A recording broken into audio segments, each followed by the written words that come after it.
You interested in some not very new cars?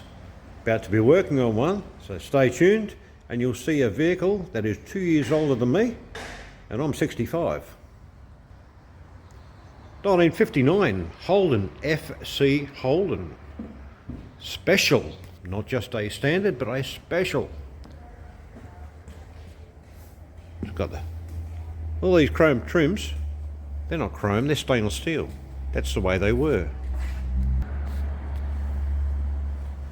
This was getting away from the more rounded FJ style, and the FEs were very similar, a little bit different mechanically.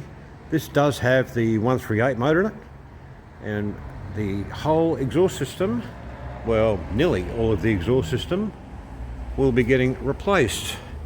I'm going to show you what it's like now, and you'll see how it's done when it's done the way it should be. A work in progress, but a very good set of starting points for this vehicle. So let's lift the lid.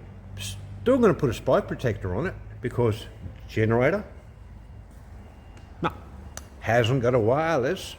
But anyway, anything electronic can be burnt, fried when you weld.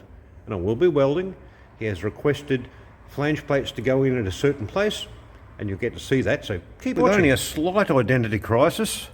We have the grey motor thinking it's a blue motor, but it's not. And if you're not sure whether one of these is ever a standard or a special, look on the ID plate. No, you won't see it there. But the body is an FC225. 225 signifies special, so it's not a standard done up to be a special, it is a special. Okay, they weren't too worried about pollution there, that's just the breather tube, dumps down. It does have a set of headers on it, and they're going to remain on the car. So I'm going to be building from their back with the able help of Mr. Grasshopper, and we'll put it where it needs to be. I'm going to put it up now and show you where it is and where it shouldn't be. Then you'll see how it goes bit by bit on the YouTube and the shortened version on Facebook. So keep watching. Well, a quick look beside the vehicle and you'll notice the exhaust does hang down a very long way. But it doesn't matter because it's not going to be like that.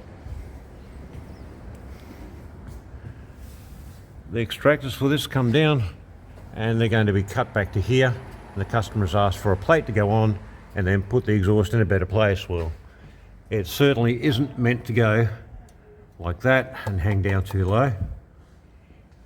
It still has the original positioning for the factory bracket up here, although it's no good.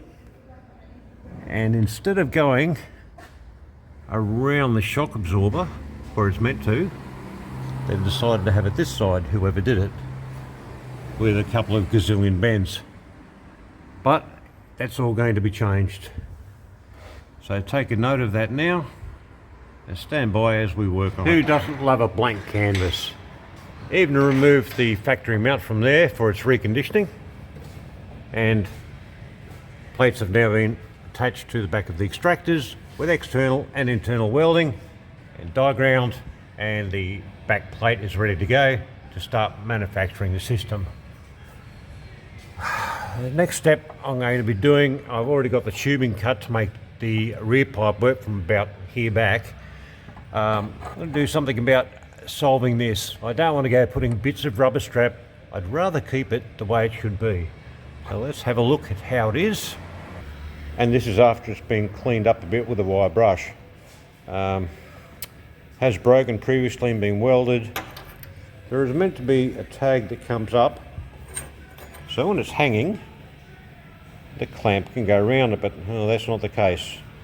So I'll have to trim it and put another tag on the bottom, securely weld it, finish cleaning it up and paint it, and then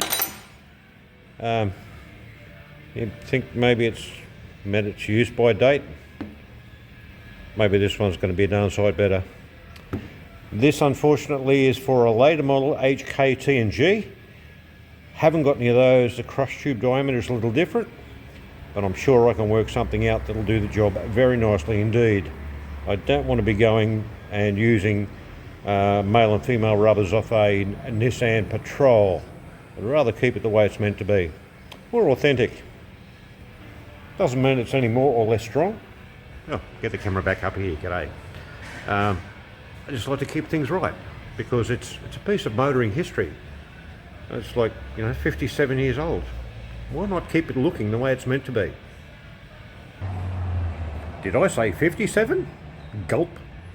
67 years old. 2 years older than me.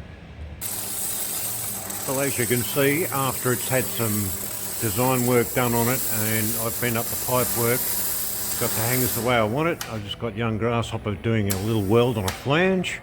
Let me show you what that final product looked like on the hanging bracket. And if you ever get any of those little round bits with a tag on them, on any wrecks you find in the bush or anything, don't throw them away. You cannot buy them. You can't get them anywhere to my knowledge. Maybe Rare Spares have them now. Really don't know. If ever I see one, grab it. Anyway, let's look at that bracket. So it's all up in place with the new rubber. I've used larger crush tube to suit the rubber. All bolted up solid with a new L-tag welded front and back of that. Bit hard to see. Held in place in the correct position, which is away from the brake line. Doesn't look much, but it really is.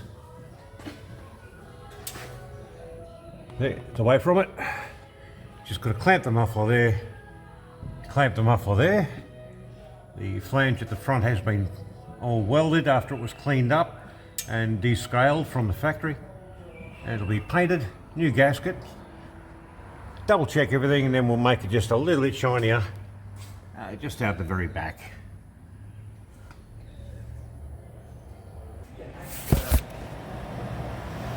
So what early model classic is complete without a chrome tip? And I do mean chrome. All bracketed up. Lined up lovely, clear of everything. And then we have the very strong welding at the flange. And that other one at the front as well, as per customer's request.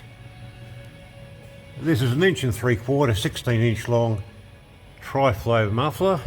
The original was a little longer and only 1.5 inches. So we are a step up. We do have the 138 grey motor, which is now blue, and a set of extractors. I like the old classics, do you? Hit me up in comments. Actually, better yet, what was your first motor car? I'm looking to hear about it. I'm looking to read about it. Alright, there we go. Hit me up in comments. And there we go, all nice and quiet. However, being observant, and this part is for the owner, we have a leak at the top radiator hose where it goes onto the radiator. Something to look at. All nice, going well, and spike protector's been removed, so it's good night from Mr. FC Holden.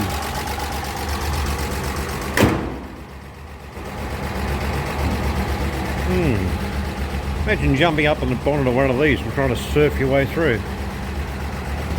And here we go with your final sound test. It sounds just like an early model Holden.